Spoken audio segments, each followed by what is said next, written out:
Salut! Vous ne l'attendiez plus, mais voici enfin une nouvelle vidéo consacrée au journal de tirage tarot. Pour inaugurer l'année 2022, j'avais envie de faire un grand tirage de la roue de l'année.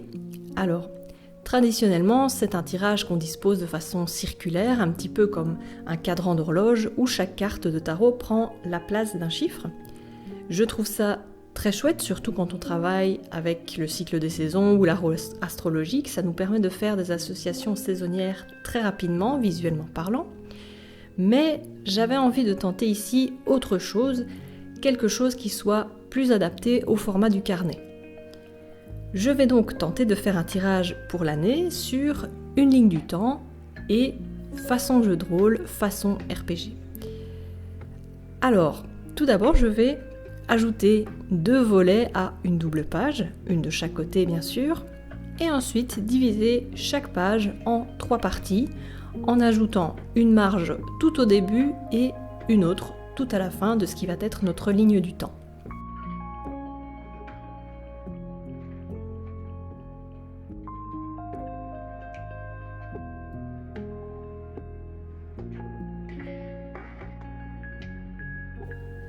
Je vais ensuite inscrire les mois tout en dessous et les correspondances zodiacales. Si j'ai de la place à la toute fin, j'y ajouterai également les phases principales de la Lune pour m'y retrouver un peu.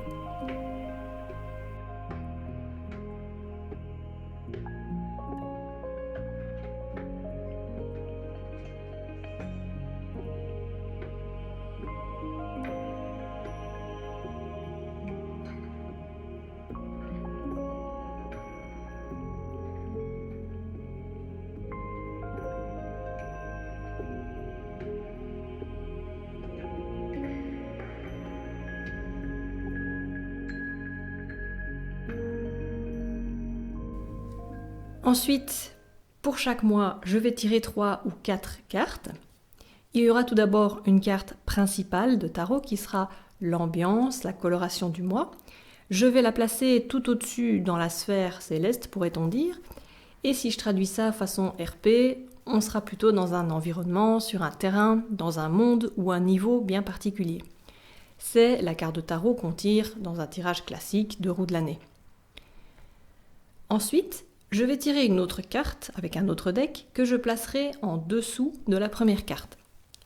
Ce sera la carte du challenge ou de l'événement positif du mois. Ça va être l'expérience qui va me faire évoluer en tant que personnage. En gros, c'est là où on va gagner de l'XP. La dernière carte, issue d'un 3e deck, représentera mon personnage et son évolution. Je vais donc placer ces cartes en début et en fin de mois. À gauche, on aura la personne que je suis en début de mois et à droite, celle que je suis devenue à la sortie du niveau après l'événement. Ce sera mon évolution. Alors, bien entendu, mon personnage de la fin du mois correspond au personnage qui débute un autre niveau de l'aventure. C'est pour ça qu'elle est mise à la jonction des mois. Si ce n'est pas clair, j'ai résumé ça de façon visuelle, parce que parfois un petit schéma vaut mieux qu'un long discours, sur un post Instagram. Le lien vers mon compte est en description de la vidéo. Maintenant que toutes mes zones de cartes ont été placées dans mon carnet, il me reste à entrer dans le vif du tirage. Alors, j'ai envie de le faire en une seule fois et d'aligner les cartes, donc ça va prendre un peu beaucoup de place. Ici, je vais utiliser le Noisy Museum Tarot pour les environnements. Si vous venez de débarquer sur ma chaîne, c'est un tarot que j'ai créé et qui est plein de références à l'histoire de l'art. Le lien pour le commander est en description si vous le souhaitez. Pour moi, un tableau, c'est vraiment la porte ouverte à une ambiance particulière, donc je pense que ça se prête assez bien à cette histoire d'environnement et de niveau. Pour la partie événement, donc la deuxième carte, le deuxième deck, j'ai choisi d'utiliser un petit Lenormand. Le fait que ce soit des objets sur les cartes me fait vraiment penser à un donjon, à des objets de quête. Donc, pour représenter l'événement, je trouvais ça assez intéressant. Et enfin, pour le personnage, je vais utiliser le Tarot de Cartes de Anna Juan parce que j'avais envie que mon personnage soit un petit chat. Ça, c'est la raison principale. Après, l'accent sur ce tarot est vraiment mis sur l'attitude des chats, des personnages.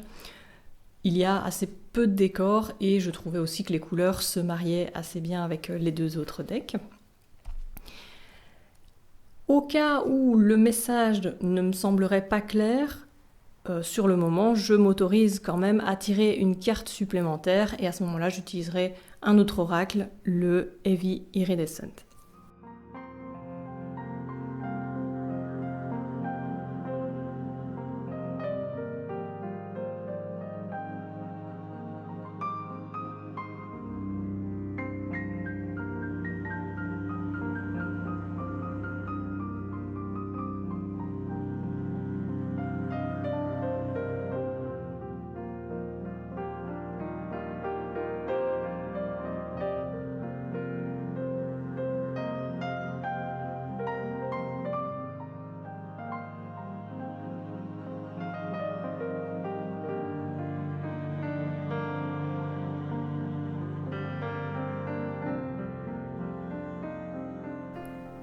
Une fois que le tirage est fait, il me reste à retranscrire le tout dans mon carnet de tirage et à analyser chaque situation.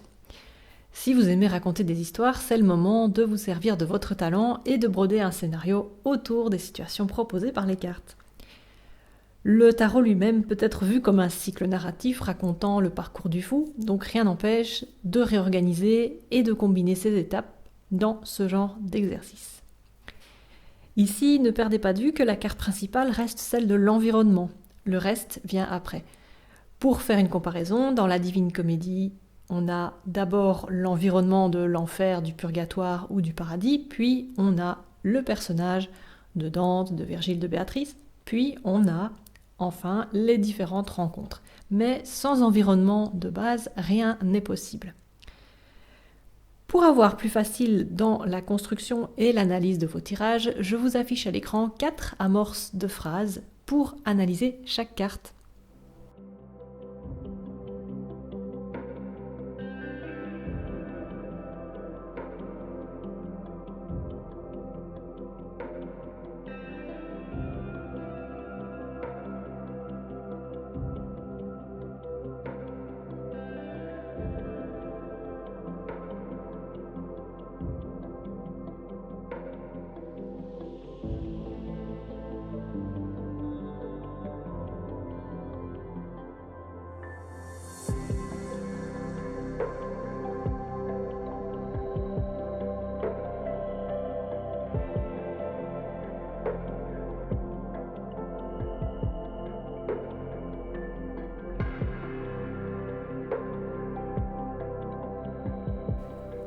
Et voilà le travail. L'opération a été assez longue et fastidieuse. Prévoyez un peu plus de 2 heures pour mener à bien votre voyage. Alors j'espère que cette proposition de tirage vous a plu. Si c'est le cas, n'hésitez pas à liker et à vous abonner à la chaîne, si ce n'est pas déjà fait. Et si par le plus grand des hasards, vous aimez tirer les cartes, ce qui serait quand même vraiment un hasard vu que vous regardez cette vidéo, sachez que je propose chaque mois un tirage lié à une œuvre célèbre dans l'histoire de l'art à mes abonnés Patreon. Le lien Patreon pour en savoir plus est en description. Voilà, je vous laisse avec la fin de la vidéo et vous dis à tout bientôt pour de nouvelles aventures. Ciao ciao!